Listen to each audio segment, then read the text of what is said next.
चक्रवात, एक तूफानी कहानी। दोस्तों, क्या आपने कभी चक्रवात देखा है? वो जो बड़ा सा तूफान जो समुद्र से उठता है और सब कुछ उड़ा ले जाता है। डर लगता है ना? पर डरो मत, आज हम जानेंगे कि ये चक्रवात बनता कैसे है, वो भी एकदम आसान भाषा में। कल्पना करो, एक बड़ा सा समुद्र है, धूप खिली है, पानी गर्म हो रहा है। बस यहीं से शुरू होती है हमारे चक्रवात की कहानी। तो तैयार हो जाओ, क्योंकि अब हम जानेंगे चक्रवात के जन्म का रहस्य। गर्म पानी का खेल। अब होता यूं है कि जब समुद्र का पानी बहुत गर्म हो जाता है तो वो भाप बन के ऊपर उठने लगता है। समुद्र का पानी सूरज की गर्मी से गर्म होता है और जब ये गर्म पानी सतह पर आता है तो ये भाप में बदलने लगता है। ये प्रक्रिया बहुत ही दिलचस्प है और इसे समझना बहुत जरूरी है। जब पानी भाप बनता है तो वो ऊपर उठता है और हवा में मिल जाता है। ये भाप बादलों का निर्माण करती है। समुद्र का पानी जब भाप बनता है तो वो अपने साथ बहुत सारी ऊर्जा भी ले जाता है। ये ऊर्जा बादलों में जमा होती है और फिर बारिश के रूप में वापस धरती पर आती है।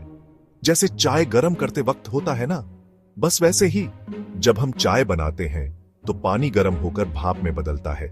ये भाप ऊपर उठती है और फिर ठंडी होकर वापस पानी में बदल जाती है। समुद्र में भी कुछ ऐसा ही होता है, लेकिन बहुत बड़े पैमाने पर। और जब ये भाप ऊपर जाती है तो पीछे एक खाली जगह छूट जाती है। इस खाली जगह को कहते हैं कम दबाव का क्षेत्र।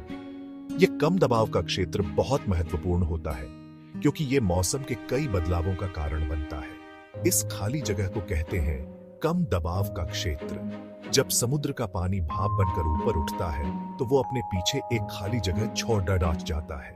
ये खाली जगह कम दबाव का क्षेत्र कहलाती है और ये क्षेत्र मौसम के कई बदलावों का कारण बनता है। अब ये कम दबाव का क्षेत्र बड़ा शरारती होता है। ये अपने आसपास की हवा को अपनी तरफ खींचता है, जैसे चुंबक लोहे को खींचता है।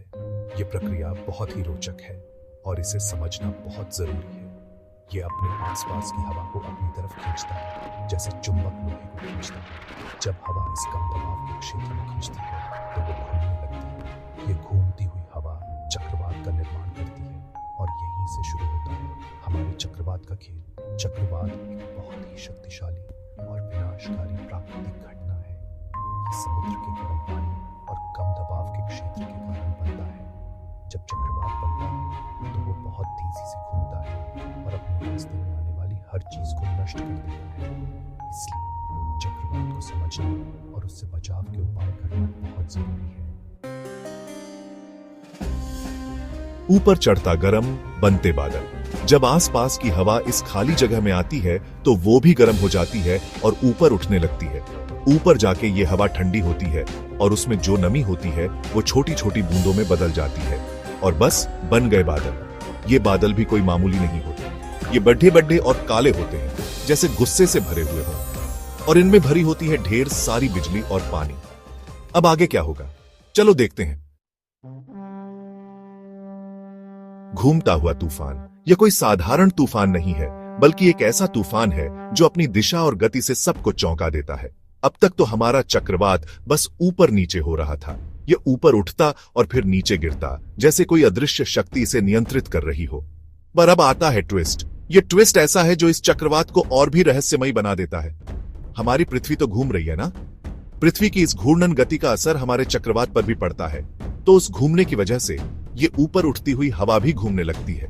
यह हवा धीरे धीरे एक शक्तिशाली चक्रवात का रूप ले लेती है और बस बन गया हमारा चक्रवात, जो घूमता हुआ ऊपर उठ रहा है। यह चक्रवात अब एक विशालकाय तूफान में बदलने वाला है। यह घूमना भी कोई सीधा साधा नहीं होता। इसमें कई प्रकार की जटिलताएं होती हैं जो इसे और भी खतरनाक बनाती है। उत्तरी गोलार्ध में यह घड़ी की उल्टी दिशा में घूमता है, जो इसे और भी अनोखा बनाता है, और दक्षिणी गोलार्ध में घड़ी की दिशा में। अजीब है ना? यह दिशा परिवर्तन पृथ्वी के घूर्णन के कारण होता है। पर अभी तो यह चक्रवात और भी ताकतवर होने वाला है। जैसे जैसे यह ऊर्जा प्राप्त करता है, यह और भी विनाशकारी हो जाता है। यह तूफान अब अपने चरम पर पहुंचने वाला है और इसके रास्ते में आने वाली हर चीज को तबाह कर देगा। जब यह चक्रवात जमीन से टकराता है तो यह अपनी पूरी शक्ति के साथ तबाही मचाता है। यह न केवल हवाओं को तेज करता है, बल्कि भारी बारिश और बाढ़ भी लाता है। इसके बाद ये चक्रवात धीरे धीरे कमजोर पड़ने लगता है। लेकिन इसके पीछे छोड़ जाता है तबाही का निशान। यह एक याद दिलाता है कि प्रकृति की शक्ति कितनी प्रबल हो सकती है। लेकिन हर तूफान के बाद एक नई शुरुआत होती है। लोग फिर से अपने जीवन को संवारने लगते हैं और यह चक्रवात भी एक दिन बस एक कहानी बनकर रह जाएगा। सेक्शन 5, चक्रवात की आंख। जैसे जैसे हमारा चक्रवात घूमता हुआ ऊपर उठता है, यह एक विशाल और शक्तिशाली तूफान बन जाता है। इसकी गति और ताकत से समुद्र की सतह पर लहरें उठने लगती हैं और हवाएं तेज हो जाती हैं। वैसे वैसे इसके बीच में एक शांत जगह बन जाती है। यह शांत जगह चक्रवात के केंद्र में होती है, जिसे हम चक्रवात की आंख कहते हैं। यह आंख एक अद्भुत प्राकृतिक घटना है। इसे कहते हैं चक्रवात की आंख। यह आंख एक गोलाकार क्षेत्र होता है जो चक्रवात के सबसे शांत हिस्से का प्रतिनिधित्व करता है। यह आंख बिल्कुल शांत होती है। यहां न तो हवाएं चलती हैं और न ही बारिश होती है। यह एक ऐसा स्थान है जहां तूफान की ताकत का कोई असर नहीं होता। यहां हवा भी नहीं चलती। पर धोखा मत खाना, क्योंकि यह शांत स्थान केवल एक भ्रम है। असली खतरा इस आंख के चारों तरफ होता है, क्योंकि इस आंख के चारों तरफ होता है सबसे ज्यादा खतरा। यहां हवाएं बहुत तेज चलती हैं और बारिश भी बहुत ज्यादा होती है। आंख के चारों तरफ की दीवार को कहते हैं आंख की दीवार। यह दीवार चक्रवात का सबसे खतरनाक हिस्सा होती है। यहां हवा सबसे तेज चलती है और हवाओं की गति इतनी तेज होती है कि वे सब कुछ उड़ा ले जाती है। बारिश सबसे ज्यादा होती है और यह बारिश इतनी तेज होती है कि कुछ ही समय में बाढ़ आ जाती है और सब कुछ तहस नहस हो जाता है।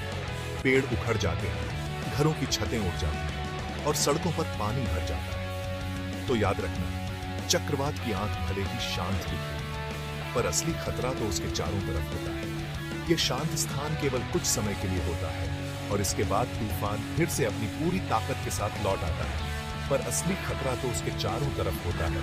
इसलिए जब भी आप चक्रवात की आंख के पास हो तो सावधान रहें और सुरक्षित स्थान पर चले जाएं। सेक्शन 6, अलग अलग नाम। एक ही तूफान चक्रवात को दुनिया के अलग अलग हिस्सों में अलग अलग नामों से जाना जाता है। अटलांटिक महासागर में इसे हरिकेन कहते हैं, प्रशांत महासागर में टाइफून और हिंद महासागर में चक्रवात। पर नाम चाहे जो भी हो, यह तूफान सब जगह बराबर खतरनाक होता है। तो अब आप समझ गए होंगे कि चक्रवात कितने ताकतवर होते हैं और इनसे बच के रहना कितना जरूरी है। सेक्शन 7, चक्रवात के जन्म के राज। अब तक तो हमने जान लिया कि चक्रवात बनता कैसे है, पर कुछ खास बातें होती हैं जो चक्रवात के जन्म में मदद करती हैं, जैसे कि समुद्र का पानी बहुत गर्म होना चाहिए, हवा में नमी होनी चाहिए और हवा का दबाव कम होना चाहिए। अगर ये सब चीजें एक साथ हो जाएं, तो समझ लो चक्रवात का जन्म तय है। तो अब आप चक्रवात के जन्म के राज भी जान गए हो। सेक्शन 8, मिट्टी से बनी दुनिया में चक्रवात। अब हम आपको ये सब बातें एक और मजेदार तरीके से दिखाते हैं। कल्पना करो, हम एक मिट्टी से बनी दुनिया में हैं और हम खुद भी मिट्टी के बने हुए हैं। अब हम आपको दिखाएंगे कि कैसे गर्म पानी भाप बन के ऊपर उठता है, कैसे बादल बनते हैं और कैसे चक्रवात घूमता हुआ ऊपर उठता है। मजा आया ना? सेक्शन 9, समझें और तैयार रहें। तो दोस्तों, आज हमने जाना कि चक्रवात कैसे बनता है, वो भी एकदम आसान भाषा में। अब आप भी दूसरों को ये बातें बता सकते हैं और उन्हें भी चक्रवात के बारे में जागरूक कर सकते हैं। याद रखें, जानकारी ही बचाव है। धन्यवाद।